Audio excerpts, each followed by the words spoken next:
बच्चों, ये कहानी है बहुत सालों पहले एक घने जंगल की। जंगल तो बड़ा खूबसूरत था। उसमें एक बलिष्ठ शेर रहा करता था, यानी कि बलवान शेर।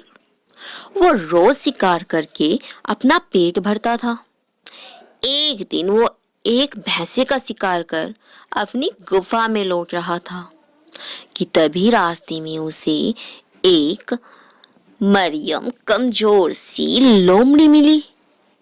लोमड़ी ने उसे लेटकर दंडवत प्रणाम किया। शेर बड़ा हैरान हुआ।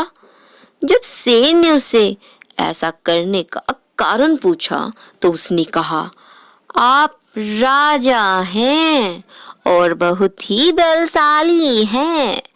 मैं आपका सेवक बनना चाहती हूँ। क्या आप मुझे अपनी सेविका बनाएंगे? कृपया मुझे आप अपनी शरण में ले लो। मैं आपकी सेवा करूंगी और आपके द्वारा छोड़े गए शिकार से ही अपना गुजर बसर कर लूंगी। मनी मन खुश होने लगा। शेर की तारीफ जो हो रही थी। शेर ने सोचा, चलो क्या हुआ, इतना तो मैं छोड़ ही देता हूँ अपने शिकार को, जितना कि इसका पेट भर जाए। चलो मैं इसको अपनी शरण में रख लेता हूँ। वहीं लोमड़ी बड़ी चतुर थी। उसने सोचा, शेर के साथ रहूंगी तो कम से कम शिकार होने से बची रहूंगी और अन्य सभी पशुओं पर मेरा राज चलेगा, राज। ऐसा सोचकर वो शेर के साथ रहने लगी। कुछ दिनों में शेर से उसकी अच्छी दोस्ती हो गई और शेर के द्वारा छोड़े गए शिकार को खा खा कर वो मोटी हो गई। लोमड़ी अब रोज शेर की शक्ति को देखती और हर रोज उसे देख देख कर खुद को भी शक्तिशाली समझने लगी। उसने भी स्वयं को शेर का प्रतिरूप मान लिया और मानकर वो अन्य पशु पर अपनी चलाने लगी। जब शेर को इस बात का पता चला कि लोमड़ी मेरी पीठ पीछे सभी जंगल में रहने वाले पशुओं को परेशान करती, तो शेर ने मौका देखकर उस लोमड़ी का शिकार कर लिया। इसीलिए कहते हैं कि जहां पर आप काम करते हो वहां ईमानदारी से काम करो बच्चों, अन्यथा इसी तरीके से शिकार हो जाओगे। काफी समय पहले की बात है। एक जंगल में खरगोश अपने परिवार के साथ रहता था। खरगोश अपने परिवार के साथ जंगल के जिस इलाके में रहता, वहां आसपास बड़े व खतरनाक जानवरों की काफी अधिक संख्या थी। खरगोश और उसका परिवार हमेशा इस बात से डरे और सहमे रहते थे कि कहीं कोई जानवर आके उन्हें मार न दे या कोई नुकसान न पहुंचा जाए। इसी वजह से जब भी उन्हें अपने घर के आसपास हल्की सी भी हलचल सुनाई या दिखाई देती थी तो वह फटाफट डर के मारे अपने बिल में छुप जाते थे। खरगोश पर दूसरे जानवरों का डर इस कदर हावी था कि उनकी आहट तक सुनने भर से कई खरगोशों की डर के कारण मौत हो गई।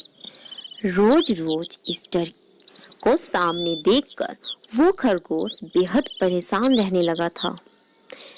इसी बीच एक दिन घोड़े का दल उनके घर के पास से गुजरा और घोड़ों की आवाज सुनकर सभी सहम गए और वो सभी हमेशा की तरह अपने बिल में जाकर घुस गए और डर के मारे पूरा दिन कोई भी खरगोश बिल से बाहर नहीं निकला। यहाँ तक कि खाने की तलाश में भी कोई बाहर नहीं निकला। खरगोश और अपने परिवार को इस हालत में देखकर वो खरगोश बड़ा दुखी था। उसने भगवान से शिकायत की। उन्हें कोसते हुए कहा, हे भगवान, आपने हमें इतना कमजोर क्यों बनाया?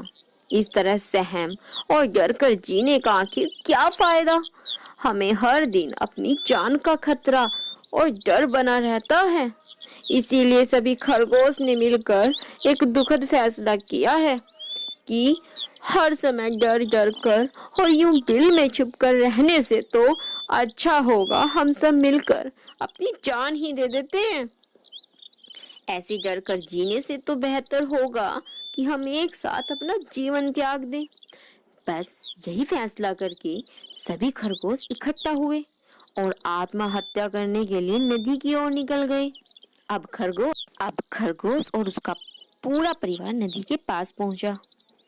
उसी नदी के पास बहुत सारे चूहों के बिल थे। जैसे ही चूहों ने खरगोश को नदी की ओर आते देखा तो सभी डर गए और इधर उधर भागने लगे। कुछ चूहे बिल में घुस गए तो कुछ तो डर के मारे नदी में ही छलांग लगा दी।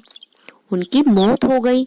इसी वजह से चारों ओर अफरा तफरी का माहौल बन चुका था। चूहों को खुद से यूं डरते हुए देखकर खरगोश और उसका परिवार हैरान हो गया था। उन्हें इस बात का यकीन ही नहीं हो रहा था कि उन्हें देखकर भी कोई इस कदर दहशत में आ सकता है। अब तो वो खुद को ही दुनिया का सबसे कमजोर प्राणी मानते थे और भगवान को कोसते और दोष देते थे। लेकिन अब खरगोश को समझ में आ गया था कि ईश्वर ने दुनिया में कई तरह के भिन्न भिन्न प्राणियों और जीव जंतुओं को अपनी अलग अलग खासियतों के साथ बनाया है। जो जैसा है उसे वैसा ही स्वीकार करना चाहिए। सबके अपने गुण वह दोष हैं। अगर बच्चों किसी में कोई कमी है तो उसमें कोई गुण भी होता है ना। बस खरगोश भी इस बात का दिमाग में बैठा चुके थे कि हर एक प्राणी में अलग अलग विशेषताएं होती हैं और कमजोरियां होती है। तो बच्चों से हमें ये सीख मिलती है कि भगवान को हमें कभी नहीं कोसना चाहिए। उसने हमें जैसा भी बनाया है अच्छा बनाया है। तो चलिए मिलेंगे हम आपको अगली वीडियो में। तब तक के लिए बाय बाय। आप चैनल को लाइक शेयर सब्सक्राइब करना बिल्कुल मत भूलना। साथ ही साथ बेल आइकन बटन प्रेस करना ताकि आपको आने वाले सभी वीडियो का नोटिफिकेशन मिल जाए। तो बच्चों मिलते हैं एक नई और कहानी के साथ। तब तक के लिए जय हिंद जय भारत।